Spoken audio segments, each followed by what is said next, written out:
Okay.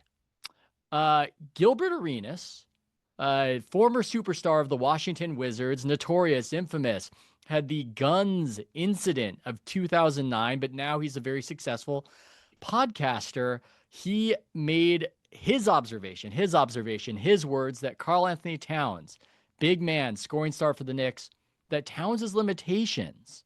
The problem is, in the words of Arenas, that Count Towns, I can barely say it, is built like a whole bitch. Can we play that clip, Trace? I think we need to see that clip. After all on Cat himself. It's him. It's his physical makeup.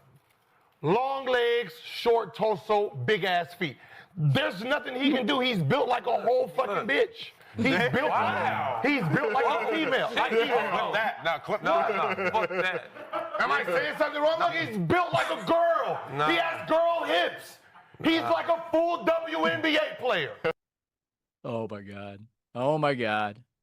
Yes, for those who do not know, this was quite the controversy in NBA world. Many people in NBA media and NBA Twitter were angry at Arenas, calling him a clown and all sorts of other epithets, saying this is why we don't need to hear from former players. The content is of a low quality. Now, Arenas, he did a subsequent video where he addressed it, and in typical Gil fashion, he did not apologize. He actually said the only people, who should be offended are men with short torsos and long legs, which I'm sorry to say applies to your humble interlocutor here. I am not nearly as tall as Karl Anthony Towns, but I am built like a spider, is what's so of myself. But fortunately, I was not offended. And while the way he phrased it was in such a way as to maximize impact and offense, I'm just going to say, I'm brave enough to say it, people. He's not entirely wrong here. He's not entirely wrong here. I mean, there's something, look, everything he said about Karl, I don't know if I'd subscribe to the granular breakdown of the physique, but Karl Anthony Towns has very wide hips. There's something about his structure that makes it hard for him to get in front of other people. And what Gil was saying he was doing was to try and, I don't know, have us blame him less. And there's this whole other conversation about how Karl Anthony Towns is discussed that we will get to in due time, but I've monologued enough. Waz, did you find this to be remarkably offensive and wrong? I thought it was a step past the line. Like, I wasn't like offended, but I thought it was like, all right, he took it a step too far. But oftentimes when you're analyzing athletes, you have to critique their physique.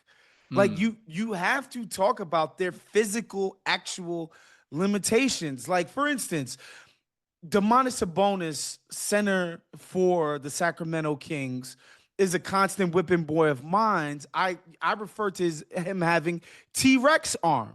He has short arms for a center. Built like a whole T-Rex. He's a T-Rex. And I've mentioned that several times on our show.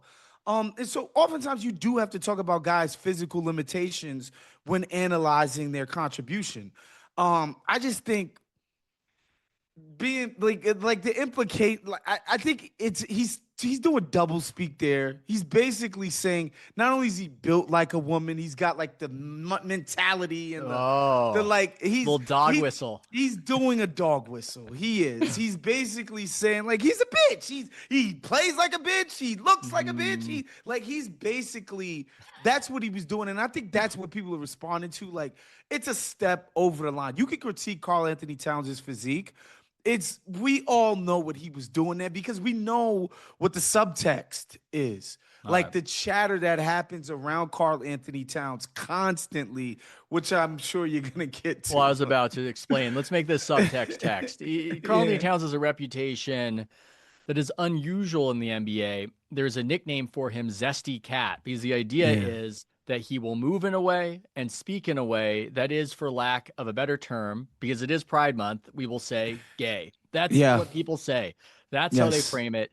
And the weird thing about it is, yes, in the NBA context, it can be a put down, but when he's really rolling, them people really get into it and really like it and are just all about it. And it's like the Halaban. It's like Zesty Cat just killed you, and they'll show him kind of wiggling his shoulders, and that will be something. But in the NBA world, the way he talks, the way he moves, it does inform a little bit of this disrespect for him.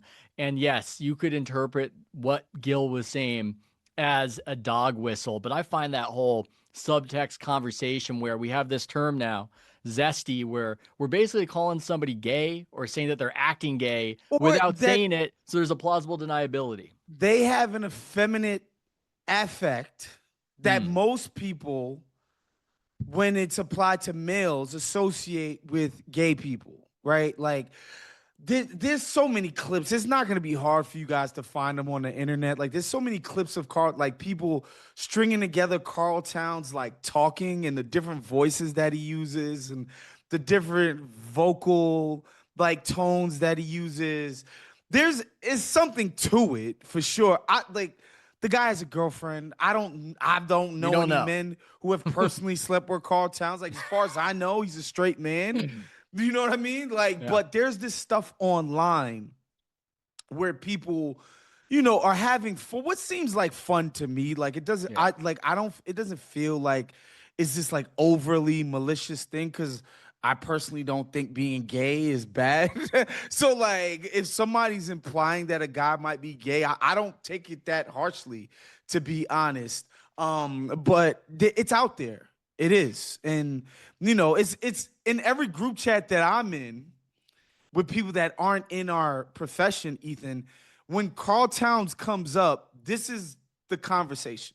Yes. It is dominant in the conversation. What was funny to me was in the video he made to address it, Gilbert Arenas was acting offended because he was saying, I say this and I'm bad, but all of you are calling him zesty all the time, and that's okay. And it's in a way it is, because you're the kind of guy who you took the sort of subterranean thing, you took the subtext and you made it loudly text in a way.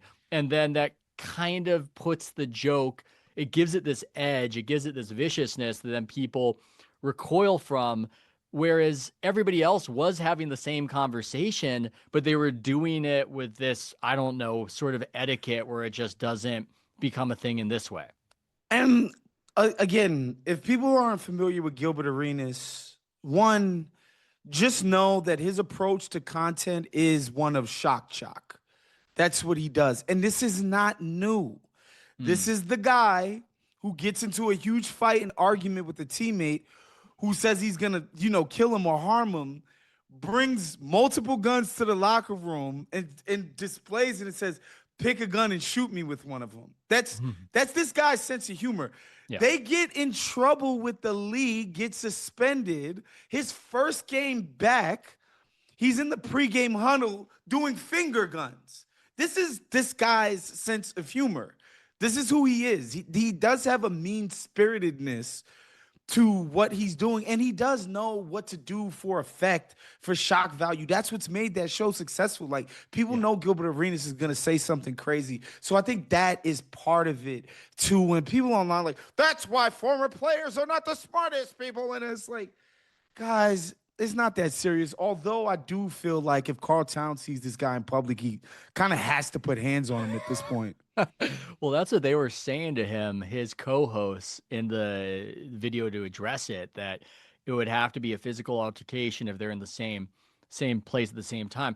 I think, the beauty of the internet right now is that there's a thing for everything. Every market gets filled, and I don't expect the Gilbert Arenas podcast to be like what you do over at The Ringer, or what Zach Lowe does, or what our guy Nate Duncan does. Breaking down film. It's different. It doesn't have to be that. And what this was casual conversation, and love it or hate it, a lot of the people who were fulminating about it and reacting with outrage and opprobrium, I guarantee a lot of them, if they were in a locker room and they heard a guy deliver that exact monologue, they'd be laughing.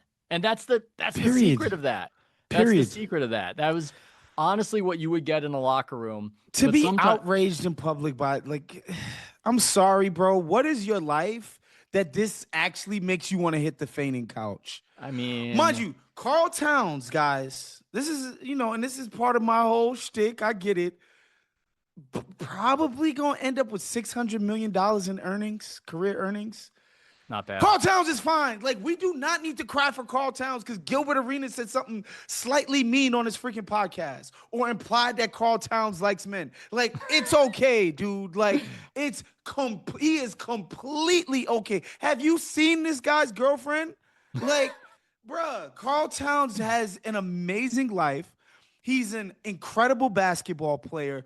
We can, like, calm the hell down on the internet with our freaking pitchforks for Gilbert Arenas.